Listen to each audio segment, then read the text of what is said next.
Sir, സംസ്ഥാന സർക്കാരിന്റെ മദ്യനയത്തിനെതിരെ അതിരൂക്ഷമായ ലേഖനമാണ് KCBC പുറത്തിറക്കിയിരിക്കുന്നത്. ഇന്ന് രാവിലെ മുതൽ എല്ലാ പള്ളികളിലും ഈ ലേഖനം വായിക്കണം എന്നാണ് KCBCയുടെ ഒരു ഉത്തരവെന്ന് പറയുന്നത്. പക്ഷേ KCBC ആവശ്യപ്പെട്ടിരിക്കുന്നത് മദ്യനിരോധനമാണ്. മദ്യനിരോധനം എന്ന് പ്രത്യേകം പറഞ്ഞിട്ടുണ്ട്, മദ്യവർജനമല്ല. ഇത് രണ്ടും രണ്ടാണ്. അത് KCBCക്ക് അറിയാത്തതുമല്ല. പക്ഷേ എന്റെ ചോദ്യം എന്ന് പറയുന്നത്, KCBCയുടെ ഈ തീരുമാനം യഥാർത്ഥത്തിൽ വിശ്വാസികൾക്ക് അനുകൂലമാണോ, അതോ വിശ്വാസികളെ പൊട്ടം കളിപ്പിക്കുന്നതാണ്?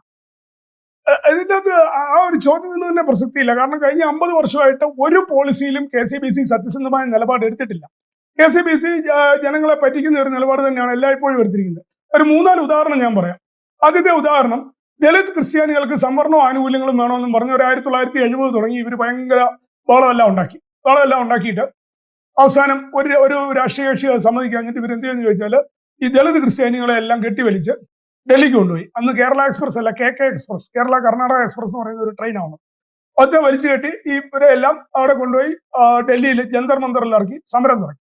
ഈ സമരം തുടങ്ങി കഴിഞ്ഞപ്പം അന്നത്തെ 85-ലോ 86-ലോ ആണ് അദ്ദേഹം, അന്നത്തെ പ്രധാനമന്ത്രി രാജീവ് ഗാന്ധി ഇവരെ ചർച്ചയ്ക്ക് വിളിച്ചു കഴിഞ്ഞപ്പം ഞങ്ങളുടെ മെത്രാന്മാർ പറഞ്ഞു, ദളിതന്മാരൊന്നും ചർച്ചയ്ക്ക് പോകണ്ട, നിങ്ങൾ ജന്തർ മന്ദറിൽ ഇരുന്ന് മുദ്രാവാക്യം വിളിച്ചോ, ഞങ്ങൾ പോയി ചർച്ചിച്ചോളാം എന്ന് പറഞ്ഞു. അങ്ങനെ മെത്രാന്മാർ ചർച്ചയ്ക്ക് പോയി രാജീവ് ഗാന്ധിയായിട്ട് ചർച്ചയ്ക്ക് പോയി. ചർച്ച കഴിഞ്ഞ് പുറത്തു വന്നു കഴിഞ്ഞപ്പോൾ ഇവര് ചോദിച്ചു, ദളിതന്മാർ ചോദിച്ചു, എന്തായി പിതാവേ, ഞങ്ങൾക്ക് സംവരണം ഇതൊക്കെ കിട്ടുമെന്ന് ചോദിച്ചു. എല്ലാം കിട്ടും, നിങ്ങൾ ഇനി വേറെ കേരളത്തിലോട്ട് പോക്കോ, അടുത്ത ട്രെയിൻ നാളെ ഉച്ച കഴിഞ്ഞാണ്, അതേ കയറിപ്പോക്കോളാൻ പറഞ്ഞു. അങ്ങനെ ദളിതന്മാർ പാവങ്ങൾ ഇത് വിശ്വസിച്ച് തിരിച്ച് കേരളത്തിലോട്ട് പോകുന്നു. യഥാർത്ഥത്തിൽ നടന്നത് എന്താണെന്ന് ചോദിച്ചാൽ, ഇവരുടെ ഫോറിൻ ഫണ്ട് അന്നത്തെ ഒരു മന്ത്രി ജനാർദ്ദൻ പൂജാരി എന്ന് പറയും, ധനകാര്യ സഹമന്ത്രി, അദ്ദേഹവും അന്നത്തെ ധനമന്ത്രിയും കൂടെ ഈ ഫോറിൻ ഫണ്ടുകൾ തടഞ്ഞു വെച്ചിരുന്നു. കാരണം ഇവർ അക്കൗണ്ട് കൊടുത്തില്ല. പുത്രന്മാർ അക്കൗണ്ട് കൊടുക്കാഞ്ഞ കാരണം, കറക്റ്റ് ആയിട്ടുള്ള ഇതുവരെ കൊണ്ടുവന്ന പൈസ ചെലവഴിച്ചതിന്റെ അക്കൗണ്ട്സ് കൊടുക്കാഞ്ഞത് കാരണം അദ്ദേഹം തടഞ്ഞു വെച്ചു. ഈ തടഞ്ഞു വെച്ച ഫണ്ട് തിരിച്ചു കിട്ടണമെന്ന് ഇവര് രാജീവ് ഗാന്ധിയോട് ആവശ്യപ്പെട്ടു. അപ്പൊ ഈ സമരം ചെയ്യുന്നത്, അപ്പൊ അവര് പറഞ്ഞു, ഈ പാവപ്പെട്ട ആൾക്കാർക്ക് വേണ്ടിയാണ് ഈ ഫണ്ട് വന്നിരിക്കുന്നത്, അതുകൊണ്ട് അവർ ആ ഫണ്ട് കിട്ടാൻ വേണ്ടി ആ സമരം ചെയ്യുന്നത്. ഈ സംവരണത്തിന്റെ കാര്യമോ ആനുകൂല്യങ്ങളുടെ കാര്യമോ മെത്രാന്മാർ രാജീവ് ഗാന്ധിയോട് പറഞ്ഞു പോലുമില്ല. ഇപ്പൊ രാജീവ് ഗാന്ധി പൂജാരിയെ വിളിച്ച്, ഈ പൂജാരി എന്നുള്ള പേര് മാത്രമേ ഉള്ളൂ, അദ്ദേഹം ഒരു ദേശീയവാദിയായ കോൺഗ്രസ്സുകാരനായിരുന്നു, അദ്ദേഹത്തെ കുറ്റവാളിയാക്കിക്കൊണ്ട് എന്ത് ചെയ്തു, ഈ ഫണ്ടെല്ലാം കൊടുത്തു. മെത്രാന്മാർ ആ ഫണ്ടെല്ലാം തിന്നു. ഈ ദളിതന്മാർക്ക് 1 രൂപ പോലും കിട്ടിയില്ല. ഇതാണ് ആദ്യം കാണിച്ച അഭ്യാസം. ഇനി അടുത്തത്, അത് കഴിഞ്ഞ 1985 എല്ലാം കഴിഞ്ഞ് കഴിഞ്ഞപ്പോൾ പിന്നെ പെട്ടെന്ന് പത്രത്തിൽ വാർത്ത വരാൻ തുടങ്ങി, പന്നിയിറച്ചി ക്യാൻസർ ഉണ്ടാക്കുന്നു. ക്രിസ്ത്യാനിയുടെ മെയിൻ ഭക്ഷണമാണ് പന്നിയിറച്ചി തിന്നുന്നില്ലല്ലോ, അവൻ ക്രിസ്ത്യാനി പോലുമല്ല. അപ്പം പന്നിയിറച്ചി ക്യാൻസർ ഉണ്ടാക്കുന്നു. മനോരമ, ദീപിക തുടങ്ങി ബാക്കി പത്രങ്ങളും മറ്റു മാസികകളും എല്ലാം നെടുനെടുങ്ങൻ ലേഖനങ്ങൾ അടിക്കുകയാണ്, പന്നിയിറച്ചി ക്യാൻസർ ഉണ്ടാക്കും. അങ്ങനെ പന്നി വളർത്തൽ പൊളിഞ്ഞു വെച്ചാൽ എല്ലാ വീട്ടിലും 2-3 പന്നിയും പന്നിക്കൂടും ഇതെല്ലാം ക്രിസ്ത്യാനികൾക്ക് ഉണ്ടായിരുന്നു. അത് ഇതിന്റെ ആദായം, ഈ പന്നിക്ക് നല്ല വിലയുണ്ട്, അതിന്റെ ആദായം എന്ന് പറയുന്നത് വീട്ടിലെ സ്ത്രീകളുടെ ഒരു സ്വയം പര്യാപ്തതയായിരുന്നു. ആണുങ്ങൾ അതിനകത്ത് അധികം കൈവയ്ക്കാറില്ല. പെണ്ണുങ്ങളാണ് ഈ പന്നിയെ തീരെ കൊടുക്കുന്നതും വളർക്കുന്നതും. വിൽക്കുമ്പോൾ ആ പൈസയും പെണ്ണുങ്ങൾക്കാണ് കിട്ടുന്നത്. അങ്ങനെ ആ പന്നി വളർത്തൽ എക്കോസിസ്റ്റം സഭയുടെ മീഡിയകളും കൂടെ, ക്രിസ്ത്യൻ മീഡിയകളും കൂടെ തകർത്ത് തരിപ്പണമാക്കി. അങ്ങനെ ആ പരിപാടി തീർന്നു. അടുത്ത പരിപാടി എന്താന്ന് ചോദിച്ചു കഴിഞ്ഞാൽ, പിന്നെ ഉടനെ മദ്യവിരുദ്ധത. കർത്താവ് ആണ് വെള്ളം വീഞ്ഞാക്കിയത്, എല്ലാവർക്കും അറിയാവുന്ന കാര്യമാണ്. ശിഷ്യന്മാർക്കെതിരെ പല ആക്ഷോഭവും വന്നു കഴിഞ്ഞപ്പം, സൈ കെട്ട് കഴിഞ്ഞപ്പം കർത്താവ് പറഞ്ഞു, സ്നാപകയോഹന്നാൻ ഞാൻ തിന്നാത്തവനും കുടിക്കാത്തവനുമായിട്ട് വന്നു, നിങ്ങൾ വിശ്വസിച്ചില്ല, മനുഷ്യപുത്രൻ തിന്നുന്നവനും കുടിക്കുന്നവനുമായിട്ട് വന്നു. അപ്പൊ ഇതെല്ലാം നമ്മുടെ മുമ്പിലുണ്ട്. ഇതെല്ലാം വെച്ചിട്ട് ഇവർ പെട്ടെന്ന് ഉണ്ടിരുന്ന നായർക്ക് ഒരു ഉൾവിളി എന്ന് പറഞ്ഞ പോലെ പെട്ടെന്ന് മെത്രാൻ അങ്ങ് തോന്നി, മദ്യം നിരോധിച്ചേക്കാം. പിന്നെ ഉഗ്ര സമരമാണ്, ഭയങ്കര സമരം. അന്നത്തെ കുറച്ച് ആൾക്കാരുണ്ടായിരുന്നു, മദ്യവിരുദ്ധ സമിതി എന്നൊക്കെ പറഞ്ഞുകൊണ്ട്. അപ്പോൾ അവരെല്ലാം കൂടെ ഭയങ്കര സമരം ഉണ്ടാക്കി. അങ്ങനെ അവസാനം ചാരായം നിരോധിച്ചു. അന്തപ്പനെ കൊണ്ട് ചാരായം നിരോധിപ്പിച്ചു. അങ്ങനെ ക്രിസ്ത്യാനിയുടെ ആ ബിസിനസ്സും തകർന്നു. എന്നിട്ടും മെത്രാൻ നിന്നില്ല, പിന്നെയും തുടങ്ങി മദ്യം. അങ്ങനെ ഉമ്മൻചാണ്ടിയെ കൊണ്ട് ബാറ് നിരോധിച്ചു. അങ്ങനെ ക്രിസ്ത്യാനിയുടെ ബാറ് മൊത്തം പൊളിഞ്ഞു പോയി. ഇപ്പൊ കിടന്ന് മുങ്ങുകയാണ്, ക്രിസ്ത്യാനി ഇന്ത്യ വിട്ടു പോകുന്നു. ഇവിടെ നിവൃത്തിയില്ല. കാരണം ക്രിസ്ത്യാനിയുടെ എല്ലാ ബിസിനസ്സും സിസ്റ്റമാറ്റിക് ആയിട്ട് പൊളിച്ചത് KCBCയും CBCയും ഈ മെത്രാന്മാരും കൂടിയാണ്. ക്രിസ്ത്യാനിയെ ബിസിനസ് രംഗത്ത് നിന്നും വാല്യൂ ആഡഡ് ആയിട്ടുള്ള പ്രോഡക്റ്റുകളിൽ നിന്നും കൃത്യമായിട്ട് ശാസ്ത്രീയമായിട്ട് ഇവർ ഒഴിവാക്കി. ഇനി ഇതിനൊരു മറുകണ്ടമുണ്ട്. ആരാണ് ഇതിന് പുറകിൽ പ്രവർത്തിച്ചത്? മദ്യവർജനവും മദ്യനിരോധനവും തമ്മിലുള്ള വ്യത്യാസം കേരളത്തിലെ എല്ലാ മനുഷ്യരും, ക്രിസ്ത്യാനികൾ മാത്രമല്ല എല്ലാ മനുഷ്യരും അറിഞ്ഞിരിക്കേണ്ടതാണ്. ഞാൻ സ്വയം മദ്യം കഴിക്കാതെ ഇരിക്കുന്നതിനാണ് മദ്യവർജനം എന്ന് പറയുന്നത്. ഇപ്പൊ നോയമ്പ് കാലമാണ്. ഞാൻ സാധാരണഗതിയിൽ മദ്യം ഉപയോഗിക്കുന്ന ആളാണ്. പക്ഷെ നോയമ്പ് കാലത്ത് മദ്യം ഉപയോഗിക്കാറില്ല. അതിനാണ് മദ്യവർജനം എന്ന് പറയുന്നത്. അല്ലെ, ഒരാൾക്ക് മദ്യം അവൈലബിലിറ്റി ഉണ്ട്, പക്ഷെ അയാൾ മദ്യം കഴിക്കുന്നില്ല, അതിനാണ് മദ്യവർജനം. അത് സ്വയം നിയന്ത്രണമാണ്. ആ സ്വയം നിയന്ത്രണമാണ് ക്രിസ്തീയത. ഞാൻ വേറൊരുത്തന്റെ പെടലിക്ക് പിടിച്ച് മദ്യം ഉണ്ടെങ്കിലും നീ കഴിക്കാൻ പാടില്ല, മദ്യത്തിന്റെ അവൈലബിലിറ്റി പാടില്ല എന്ന് പറഞ്ഞ് വേറൊരാളുടെ മേൽ ബലപ്രയോഗം നടത്തുന്നതാണ് മദ്യനിരോധനം. മദ്യനിരോധനം അക്രമമാണ്, ബലപ്രയോഗമാണ്. മദ്യവർജനമാണ് ക്രിസ്തീയത. മെത്രാന്മാർ വളരെ ബുദ്ധിപൂർവ്വം മദ്യവർജനത്തെ മെത്രാൻ പ്രോത്സാഹിപ്പിക്കുന്നില്ല. മദ്യവർജനത്തെ അവർ പ്രൊമോട്ട് ചെയ്യുന്നുമില്ല. അവർക്ക് വേണ്ടത് മദ്യനിരോധനമാണ്. മദ്യനിരോധനം എന്ന് പറയുന്നത് ക്രിസ്തീയ നിയമമല്ല, ഇന്ത്യൻ നിയമമല്ല, അത് ശരിയ നിയമമാണ്. മെത്രാൻ എന്തിനാണ് ഈ ശരിയ നിയമത്തിന്റെ പുറകെ കൂടിയിരിക്കുന്നത്? മെത്രാൻ എന്തിനാണ് ശരിയ നിയമം വേണമെന്ന് ആവശ്യപ്പെടുന്നത്? അവിടെയാണ് കള്ളത്തരം. ഇനി മെത്രാൻ കാണിച്ച് ഈ അടുത്ത കാലത്ത് കാണിച്ച ഒരു കള്ളത്തരം കൂടെ പറയാം, അത് അതിലും രസമാണ്. വഖഫ് നിയമത്തെ കോൺഗ്രസിനെയും മെത്രാൻ 1947 തുടങ്ങി 2014 വരെ അവർ പിന്തുണച്ചു. അവസാനം ഈ വഖഫിനെതിരെ കേന്ദ്ര നിയമം കൊണ്ടുവരാൻ തുടങ്ങിക്കഴിഞ്ഞപ്പം മെത്രാൻ ജിഹാദികളുടെ കൂടെ കൂടി വഖഫിനെ പിന്തുണച്ചു. ജനങ്ങളെതിരായി എന്ന് കണ്ടപ്പം മെത്രാൻ ഒരു കള്ള പ്രസ്താവന ഇറക്കി. വഖഫ് MP-മാരും MLA-മാരും ഒക്കെ വഖഫ് ബില്ലിന് അനുകൂലമായ നിലപാട് സ്വീകരിക്കണമെന്നൊരു കള്ള പ്രസ്താവനയാക്കി.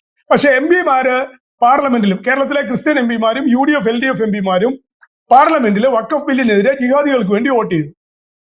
കേരള അസംബ്ലിയിൽ വഖഫ് ബില്ലിനെതിരെ കേരളത്തിലെ 140 MLA-മാരും ക്രിസ്ത്യാനികളും അല്ലാത്തവരും എല്ലാവരും കൂടെ വഖഫ് ബില്ലിനെതിരെ വോട്ട് ചെയ്തു. വല്ല നടപടി എടുത്തോ? ഒരു നടപടി എടുത്തില്ല. അപ്പൊ ഞാനിതേപ്പറ്റി അന്വേഷിച്ചപ്പോഴാണ് മനസ്സിലായത്, രഹസ്യമായിട്ട് രാഷ്ട്രീയക്കാരും മെത്രാനും തമ്മിൽ ഒരു അണ്ടർസ്റ്റാൻഡിങ് ഉണ്ടായിരുന്നു. ഞങ്ങൾ പ്രസ്താവന ഇടയിലാവനോ ഒക്കെ ഇറക്കും, കാരണം മുനമ്പത്തെ ആൾക്കാരുടെ ഭൂമി പോകുന്ന കാരണം. പക്ഷെ നിങ്ങളതൊന്നും മൈൻഡ് ചെയ്യേണ്ട, നിങ്ങൾ ജിഹാദികളുടെ കൂടെ പാർലമെന്റിലും അസംബ്ലിയിലും നിങ്ങൾ വോട്ട് ചെയ്തു, ഞങ്ങളൊരു വായ്ത്താരി അടിക്കും, ഒരു പൂളായി ഇറക്കും. ഇത്രയും വലിയ തട്ടിപ്പാണ് ഈ കഴിഞ്ഞ 6 മാസം മുമ്പ് മെത്രാൻ നടത്തിയത് വഖഫ് വിഷയത്തിൽ. നിങ്ങളുടെ ഉത്തരം അതേ എന്നോ അല്ല എന്നോ ആയിരിക്കട്ടെ, അത്രയും ട്രാൻസ്പെറന്റ് ആയിരിക്കണം, കൃത്യമായിരിക്കണം എന്നാണ് കർത്താവ് പറഞ്ഞിരിക്കുന്നത്. ഇവർ ഈ കഴിഞ്ഞ 50 വർഷത്തിൽ ഏതെങ്കിലും ഒരു പോളിസിയിൽ കൃത്യമായ ഒരു നിലപാടെടുത്തോ? ഇല്ല.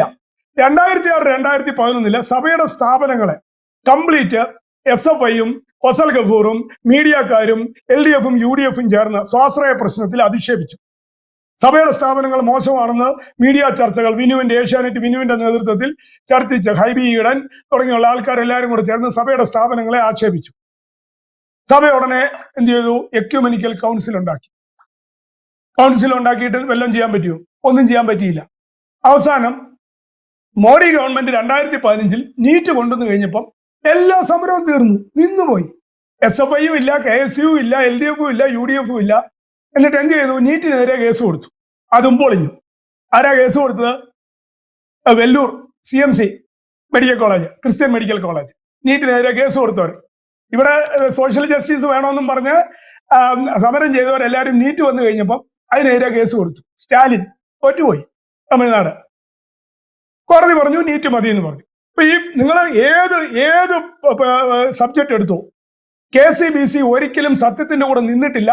ഇനി അടുത്ത 1000 വർഷത്തേന് ഉറപ്പ് തരുന്നു, KCBC സത്യത്തിന്റെ കൂടെ നിൽക്കത്തില്ല. ക്രിസ്ത്യാനിക്ക് ഗുണം വരുന്ന ഏതെങ്കിലും ഒരു പരിപാടിയിൽ അവർ നിൽക്കത്തില്ല. പന്നി വളർത്തൽ ഇനി തിരിച്ചു കൊണ്ടുവരാൻ കേന്ദ്ര ഗവൺമെന്റ് വലിയ പദ്ധതിയാണ് തയ്യാറാക്കിയിരിക്കുന്നത്. കേന്ദ്ര ഗവൺമെന്റ് ഏകദേശം വലിയൊരു ലോണ്, സബ്സിഡി എല്ലാം പന്നി വളർത്തലിന് കൊടുക്കുന്നുണ്ട്. ഈ KCBC-ക്ക് 2 വർഷമായി. KCBC-ക്ക് അതൊന്ന് പ്രൊമോട്ട് ചെയ്യാൻ മേലായിരുന്നു. പന്നി വളർത്തൽ നമുക്കുണ്ടായിരുന്ന ഒരു സംഭവമാണ്, അത് പ്രൊമോട്ട് ചെയ്യാൻ മേലായിരുന്നു, പറ്റിയില്ല. അതുപോലെ വാല്യൂ ആഡഡ് കള്ളിൽ നിന്നും നീരയിൽ നിന്നും വാല്യൂ ആഡഡ് പ്രൊഡക്റ്റ് ഉണ്ടാക്കാനുള്ള പെർമിഷൻ അത് KCBC-ക്ക് ചെയ്യാൻ മേലായിരുന്നു, ചെയ്തില്ല. അപ്പൊ ഒരു കാര്യത്തിലും ഈ വഖഫിന്റെ വിഷയത്തിൽ സത്യസന്ധമായ ഒരു നിലപാട്, വഖഫ് നിരോധിക്കണം, വഖഫിന് ഇത് തട്ടിയെടുത്ത ക്രിസ്ത്യൻ മുക്കുവരന്മാരിൽ നിന്നും പാവപ്പെട്ട ഹിന്ദുക്കളിൽ നിന്നും തട്ടിയെടുത്ത വഖഫ് സ്വത്തുക്കൾ അവർക്ക് കൊടുക്കണമെന്ന് കേന്ദ്ര ഗവൺമെന്റ് നിയമം ഉണ്ടാക്കിയപ്പം അതിന്റെ കൂടെ നിന്നില്ല. ഇപ്പം KCBC-യും CBCI-യും എല്ലാം കൂടി ഇറങ്ങിയിരിക്കുന്നതിന്റെ ഉദ്ദേശം പപ്പു ഖാനെ പ്രധാനമന്ത്രിയാക്കാനും VT സതീശിനെ കേരള മുഖ്യമന്ത്രിയാക്കാനുമുള്ള പരമ തട്ടിപ്പാണ് ഇന്ന് ഇറങ്ങിയിരിക്കുന്ന സംഭവം. കാരണം വഖഫ് വിഷയത്തിൽ UDF-ന് വോട്ട് ചെയ്യാൻ ക്രിസ്ത്യാനി തയ്യാറല്ല. വഖഫ് വിഷയത്തിൽ UDF-ന് വോട്ട് ചെയ്യാൻ ക്രിസ്ത്യാനി തയ്യാറല്ല. പാകിസ്ഥാനെയും ഇറാനെയും പിന്തുണയ്ക്കുന്ന UDF-ന് വോട്ട് ചെയ്യാൻ ക്രിസ്ത്യാനി തയ്യാറല്ല. വിശുദ്ധ രാജ്യമായ ഇസ്രായേലിനെ തകർക്കാൻ നിൽക്കുന്ന UDF-നും കോൺഗ്രസിനും ലീഗിനും വോട്ട് ചെയ്യാൻ ക്രിസ്ത്യാനി തയ്യാറല്ല. അപ്പൊ അതും മറച്ചു വെക്കാൻ വേണ്ടി, ഇതെല്ലാം മറച്ചു വെക്കാൻ വേണ്ടി മദ്യം നിരോധിച്ചു തരാം, നിങ്ങൾ UDF-ന് വോട്ട് ചെയ്തോളാനാണ് പറയുന്നത്. യഥാർത്ഥത്തിൽ ഇന്ത്യയിലെ മദ്യ നിർമ്മാണ കമ്പനികളിൽ ഇപ്പോഴും 90% കോൺഗ്രസ്സുകാരുടെയാണ്. എത്രയാണ് ഇത് അറിയാൻ മേലാഞ്ഞിട്ടാ? ഇന്ത്യയിലെ മദ്യനിർമ്മാണ കമ്പനികളിൽ 90% ഇന്ത്യ അലയൻസുകാരുടെയാണ്, കോൺഗ്രസ്സുകാരുടെയാണ്. മദ്യ വിപണനശാലകൾ അവരുടെയാണ്. എന്തിനായി നിയമം ഉണ്ടാക്കുന്നത്? എത്ര നേരെ പപ്പുക്കാനോട് പറഞ്ഞ് ഇതെല്ലാം കൂടെ നടപ്പിച്ചാ പോരെ? എന്തിനാണ് ഈ നിയമം ഉണ്ടാക്കുന്നത്? അപ്പൊ ഇവരുടെ ഉദ്ദേശം ഫ്രോഡാണ്. ഇവരുടെ കംപ്ലീറ്റ് ഉദ്ദേശങ്ങളും ഫ്രോഡാണ്. ഇവർ പറയുന്ന കാര്യങ്ങളും ഫ്രോഡാണ്. ആദ്യം ഇവരോട് ഞാൻ പറയുന്നു, മദ്യവർജനം സഭയിൽ നടപ്പിലാക്കുക. പറ്റുമോ? 2000 വർഷമായല്ലോ, മദ്യവർജനവും നടപ്പിലാക്കാൻ പറ്റുമോ? പറ്റത്തില്ല.